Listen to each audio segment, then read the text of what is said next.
It's taken me a few minutes to kind of get started. I'm really kind of disappointed in the screen size here. Yeah. So I might put it in to see if we can get a larger one because I typically teach with my Surface and I put the notes on the Surface. As you can see, Chapter 2. I will give you a printout of these notes and we'll kind of go over, the objectives.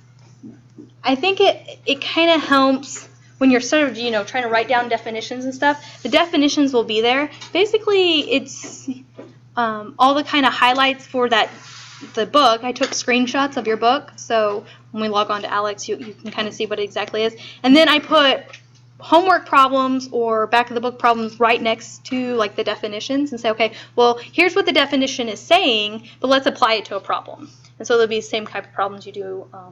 So that will be kind of your notes. I'll give you the printouts as we go in class, and you can kind of fill them in. And then I think it's a good resource as you get back to study for the test to say, man, I don't know how to, do long division of a polynomial. You can go right to that section and right to those examples, long division of a polynomial. So I teach with this tiny screen. I don't know. That's pretty bad. I can use the board. I just feel like this is beneficial because it's recorded. So the screen's a little bit difficult to record, but here if I can say, okay, we're going to talk about this example, as I write, as I talk, it's being recorded. So you can, if you miss class for any reason, you can go on Blackboard, it'll have a link to the YouTube, and you can watch the lecture from class. You can find the handouts in Blackboard as well. So I will put in, I don't know who I need to talk to, getting a little bit bigger screen so you guys don't have to squint the whole time. But hopefully we can get that accomplished. I know they have larger screens, and that's a huge projector, so it should be able to do what we need it to do. So I don't know who I have to beg, steal, or borrow from, but I will do my best to get that done. If you haven't already gone to Blackboard, you can find anything I give you will be in class will also be posted on Blackboard. So this is college algebra. If you haven't already been to the Blackboard page, you can find that from the My OTC. I'm going to go ahead and pass out two things because sometimes having a physical piece of paper is nice. If you lose it, though, it's posted on Blackboard, so you can get in, say, halfway through the class. If you forgot what the policies are, you can look that up and you can find that one too. So let's have some of these around.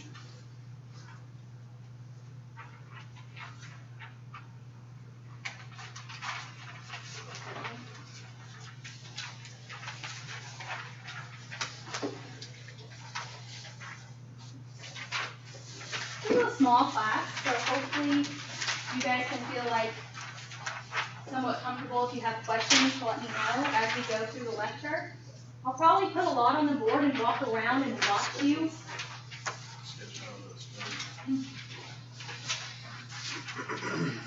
Do them because it tends to be, I can go up there and do it all day, but when it comes to take the test, I don't have to take the test. So I want to see you guys do that. And a lot of times on math, it's notation and how you write it. So occasionally I'll put stuff up there and then walk around and just make notation like, oh, you really need to say equals here. Various things like that. Okay, so you should have two handouts. And I will go over them. As I'm going over them, I'm going to pass around the sign-in sheet. This is your proof you're here today. So we'll learn in the syllabus, OTC has a attendance policy. So if you're new to OTC,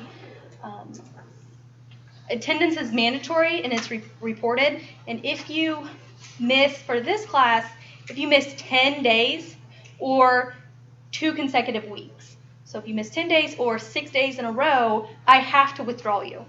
So that protects me. I don't know exactly how much it protects me, but I'm supposed to say, if you're not in class, I'm not necessarily responsible too much if you're failing. So I have to withdraw you. Now there's avenues you can go to get reinstated in the class, and so if that happens, you can, follow that protocol. But it's whatever reason, I don't necessarily need to know if you're late to work, your car died, your grandpa died, you felt sick, you didn't want to come in. You don't necessarily feel like you need to tell me that. The class is recorded. Get on Blackboard, watch that, be responsible for whatever we covered. If you get into trouble with your absences, I'll let you know. If I have to drop you, I'll let you know. But it's kind of out of my hands. So whatever responsibility you need to do for that. I have to report that. I have to keep that in mind and just be consistent with that. So I'll pass one of these around every day, and if you sign in, that saves you from saying, hey, you were there that day.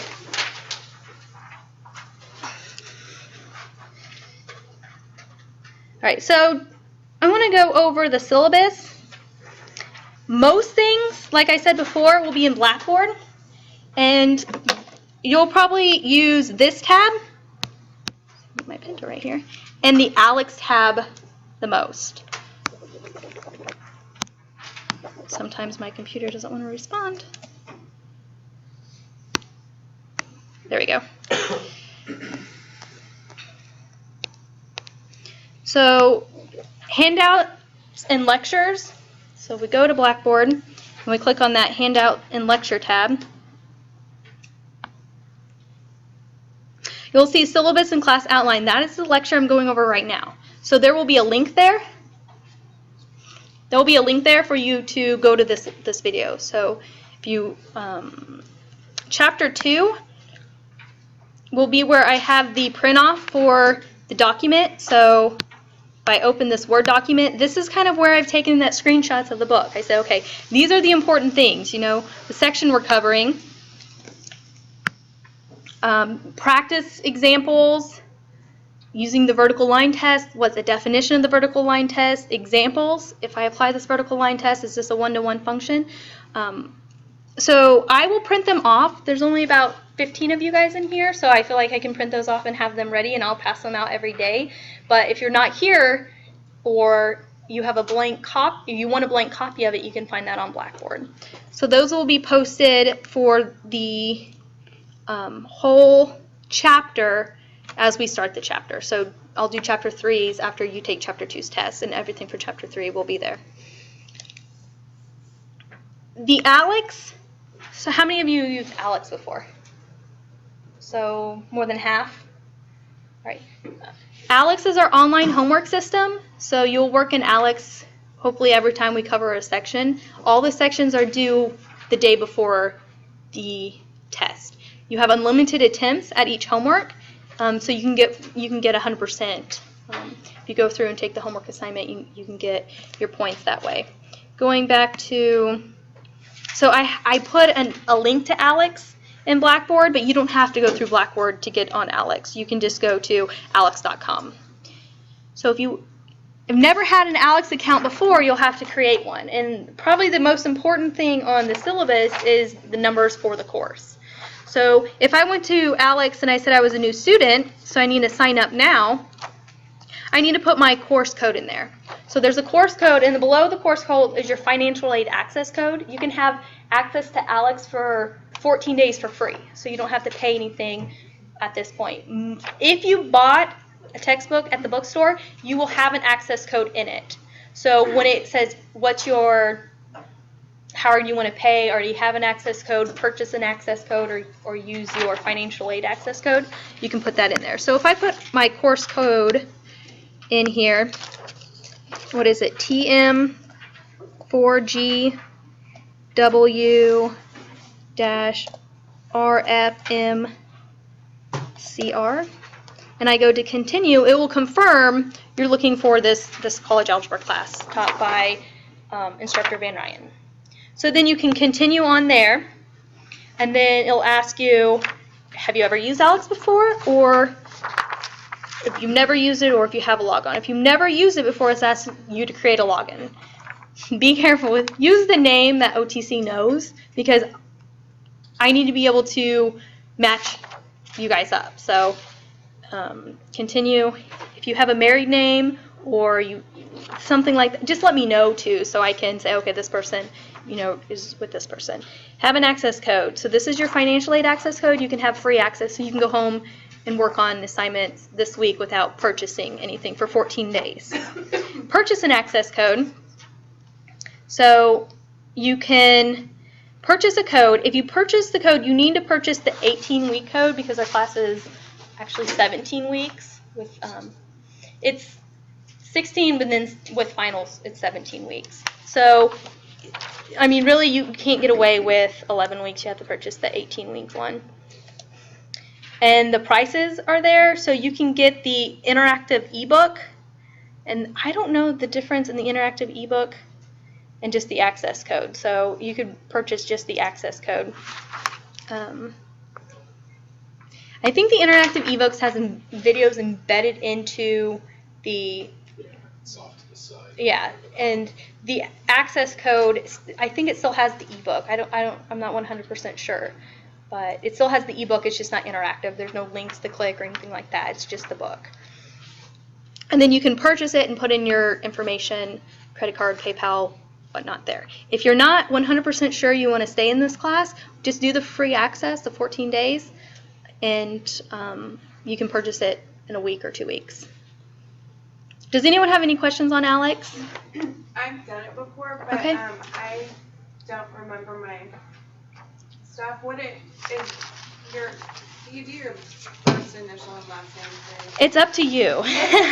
So that's a good question. If you would, you might be able to, let's see, you might be able to go to, I forgot my login information, and put in an email that you would have, and then it will send you it. So, or you can make a new one. I don't know necessarily. Yeah. But if you want to try to retrieve it, you can do that. You forgot your information, put in maybe your OTc email or one that you use all the time, and hopefully it will retrieve that for you. Question? Do we need to buy a book? That's a good question. No, you don't necessarily need a physical copy of a book. So just depending on your learning style, if you prefer one, if you're like, I want that hard copy because that helps, then that's up to you. If you go to the bookstore, I'm not for sure what the cost is, but you can buy them together. You can buy the access code and the book all in one, which would probably be cheaper than buying the book and then buying the access code. Question? Did you mention that the ebook is available on Alex? You can look at the entire book. Yeah, correct. So if I go to, let's go to, if I sign into Alex, I can show you what the ebook looks like. So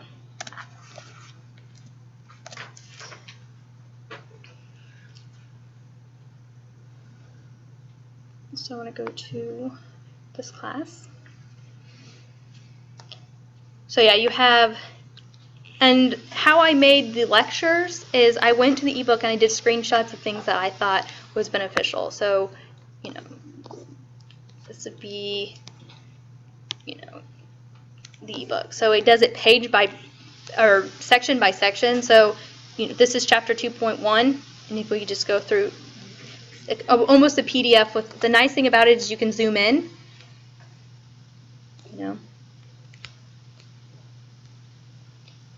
and then there's written problems at the end of each section.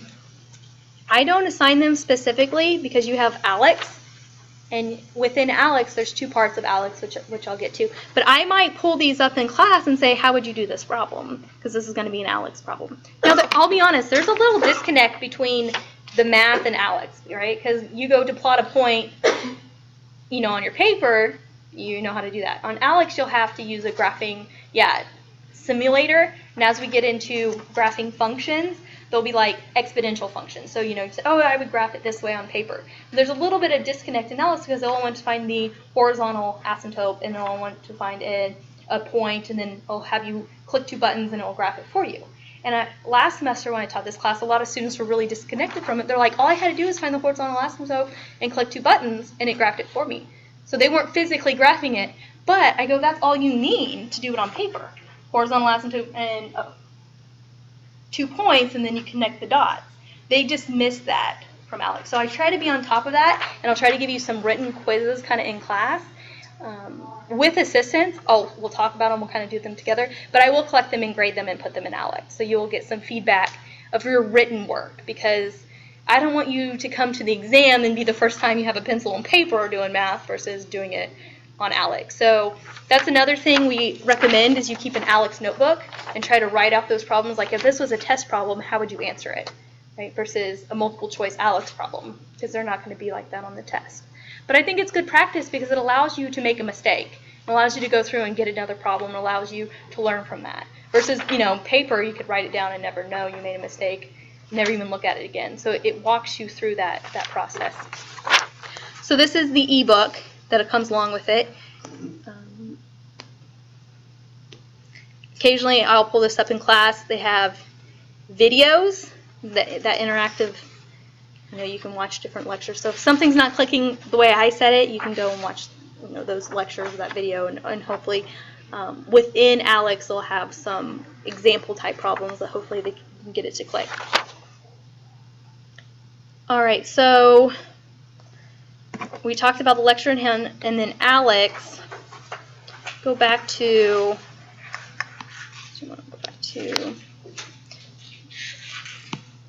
so generally, yeah, the way lecture will be, this is very similar to the book you see, as almost like you would be reading the book before you kind of come to class, and I'm assuming you kind of know these definitions, but I'm going to still present them to you, and then we're going to actually apply them to word problems, and then you're going to go home and work on your Alex homework. And in Alex, there's two parts of Alex. So there's the Alex, let's go to the way the class is broken up. So there's 4 sections. Sorry, I'm a little all over the place. There's 4 sections that will be covered in this class. And in Alex, you're going to have pi and homework. Your homework is going to be due at 11:59 the day before the test. And your pi piece is going to be due at 11:59 the day before the test. Your pi, everyone's pi is different. So once you log into Alex, it's going to ask you to take an initial assessment. So it's going to say, what do you know? So do you know how to factor? And Alex will remember how you answered those problems. So if you say, I don't know anything, it's going to start you at the beginning. And it's going to have you jump through these prerequisites to get to college algebra. And then in your pi, there will be 4 sections of your pi. And you'll start in the first section, graphs and functions. And they'll say, do you know what a one-to-one function is? And then hopefully by doing the lecture, you'll be able to go through all the objectives in the graph and function section of the pi. And if you don't get through the pi, you won't be able to go on to the next piece of the pie. So you want to make sure you get those objectives. You get points for getting objectives. So the classroom procedures, the way you're graded in this class, 20% is Alex and assisted work. So I will download your Alex grade as a whole and say that is 20% of your overall grade. So your homework in your pi, within your pi, your homework is 60%, and your pi, let's see, what's this say here? Make sure I tell you correctly. The total grade in Alex is weighted 15% for completion of the pi sections in Alex. So 15% of your overall Alex grade is your pi. So you want to work in your pi, and it kind of goes along with your homework. You can't, depending on your background, you might be able to get through your pi really easy in different sections, and then the homework steps you through. Do you understand 12, or do you understand 2.1? Do you understand 2.2? Do you understand 2.3? Your pi will be kind of all over the place. It'll say, maybe you'll get to 2.3 before you get to 2.1 because you understand those topics if they don't build on each other. And then if you always look at where you're at in your pi, it'll tell you, you covered 9 out of the 12 topics. So 15% is the pi, 60% is the homework assignments, and then 25% for external grades added by the instructor. So that's kind of your Alex grade. So if we do things in class, which I'll just say, okay, here's a little quiz. Let's work on it in class. And then I'll collect that, and I'll give that back and give you feedback. So maybe 10 out of 10, I'll put that in Alex. And that's going to be 25% of your overall Alex grade. So then I can actually give you feedback on the way you're writing.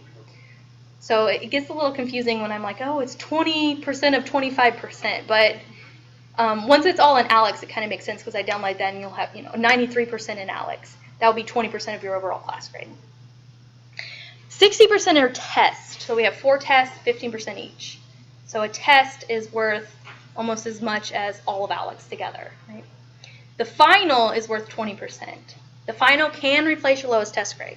So if you totally bomb the first test, doesn't mean you have to walk away, because the final can replace that. So 15% for each test. There'll be 4 exams. A final is 20%, and Alex is 20%. Within Alex, there's pi and homework. And then there's external assignments. Any assisted work is Alex. Confused enough with the numbers? Right. Kind of went over that. Calculators. Any calculator is free game. Cell phones are not. So keep that in mind. Sometimes I have see students pull out their cell phone and use it. I think it does them a disservice because when they get to the test, they're just disconnected from it. They don't know how to use their calculator. So bring your calculator. Please bring it to class. I'm expecting you guys to do problems in class. So if you don't have a calculator, you can't finish the problem. You're just wasting class time.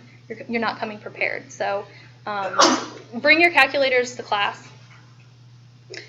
I always hate this part because it's like cell phones and all these negative things. But, you know, I have 50 minutes with you guys 3 times a week. If you come here, show up for those 50 minutes, work hard. You know, I understand you have a lot going on in your life, you have a lot on your mind and stuff, but if you can turn that off for 50 minutes and focus on college algebra for that time, it's going to save you a lot of time in the end. Even though, you know, you might want to check your Facebook now, there's better times to do that versus spending, you know, even though it's recorded, say, oh, I'll just check it on, you know, tomorrow. It really helps to see your eyes. It really helps to see if it's clicking, if it's not clicking. Walking around, having you guys write down things is really beneficial to me because I can say, okay, this is going good, you understand it. I don't know what you're doing at 2 o'clock in the morning trying to study for this, if it's clicking or not clicking. So I kind of expect you guys to come to class, your paper, I'll give you guys the notes, but I expect you guys to write on them. I expect you to show me how you're doing it and just spend this 50 minutes with me. And then I think it's going to really save you time outside of class. Last semester I taught this class, I wasn't as strict. I was like, oh, whatever, you know, it's your choice. You came here. If you want to be on the back on your laptop, I'm not going to get on to you. And that really backfired on me because I just lost the whole class. When I lose your guys' eye contact, then it just, I think everyone else is like, why do I need to pay attention? They're not paying attention. So I'm going to be more strict about it this semester.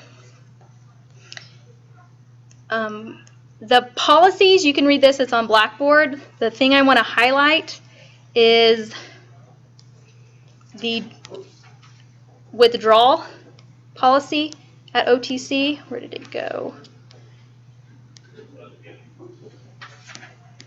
Let's see if I can find it. Okay, the number of classes for administrative withdrawal. If you miss 10 days or 2 consecutive calendar weeks, I have to withdraw you. I'll take attendance every day. It will be on gradebook in OTC, which I don't think you guys have access to. Originally, they said you were going to have access to that, but you don't have access to it. So I'll keep up with saying, okay, you've missed 8 class periods. You have 2 more, and then I have to withdraw you. So that's the only thing really kind of here that you have to have there. Schedule. I've printed off the schedule. Wow, you really can't see any of that, can you guys?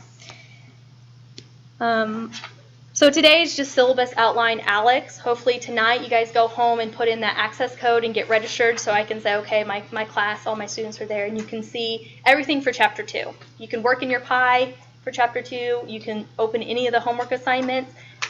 You have unlimited attempts, so if you go through and open it and close it, you can go back in. If you got 0%, you can go in and change it. So I have 2 online sections, or 2 online lectures. I had 2 conferences come up this spring for teaching, and so I have to be out of town those 2 days instead of coming up with a sub or various different things. What I'm going to do is make them online, so there will be an online component, and I'll send you out an email through your OTC saying click here for this lecture, and the lecture will then go over whatever we're covering. So here I made time for 2.3. It'll probably just be example problems in 2.3. So whatever we don't finish on Wednesday over 2.3, that's what that lecture will be over. And it'll probably be a link in Blackboard where you have to all be able to run a report to see who watched the link and how long they watched it for, and that's for attendance purposes. So if you click on that link by the next class period, I can give you points for attendance, or I can give you credit for attendance that day. If anyone's nervous about that, let me know, and I'll try my best to figure out a way that it's going to work for everybody. Exam days and review days you can see on here. There's no class for various different holidays, study days, the final exam time, all that is on that schedule. So we'll see what we cover each day. Anyone have any questions on any technical stuff. So I didn't really have any lecture planned today. What I think might be beneficial for me, college algebra is always kind of an interesting course because you just get a hodgepodge of everybody. Almost everyone's forced to take college algebra, right? You might be engineering, you might be pre-med, you might be elementary education, you might be biology, you might be nursing. So it's kind of hard to really get motivated to learn college algebra if you don't think you're ever going to use it. And sometimes topics is like graphing exponential functions. When am I going to use this? I think a lot of it is just kind of checking off boxes and jumping through hoops and saying, I'm capable enough to follow directions and organize, my mindset and get through this course. So some of it, I hate to admit, but some of it is that. It's, can I present this material in a way that you can understand it, comprehend it, show you learned it, and go on? Am I going to motivate you guys to be mathematicians? No, probably not, right? And I don't think that's my goal here. It's to give you every opportunity to learn material that the state of Missouri's required you needed for a bachelor's degree or an associate's degree to transfer to an institution. But it helps me to kind of know what you want to go into, if you want to go into business or you want to go into psychology or whatnot. So I think it'd be kind of nice just to kind of go around the room and stand up, introduce yourself, tell me your name, tell me why you're here, what you want to do, and maybe let's just throw one thing you like about math. So maybe some of you might have to dig down really, really deep to come up one positive thing about math. But I kind of like to hear it. That way, as the semester goes through the lecture, I can maybe throw in, a biology example or a psychology example. Or I'm always good with the engineering examples because math always has a lot to do with engineering, but I don't get a lot of engineers. So do you want to go ahead and start? You look happy to be here. You don't have to stand up. My name is Kristen, and I want to be a school counselor. And Like career counseling? Or just the whole like hodgepodge of elementary school okay, counselor. elementary school counselor. And something that I like about math.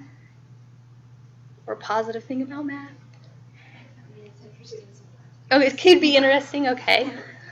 Okay, I'm Christopher Seek. Chris is fine. Let's see. I'm here for a transfer degree in business. I'm going to go ahead and transfer to MSU.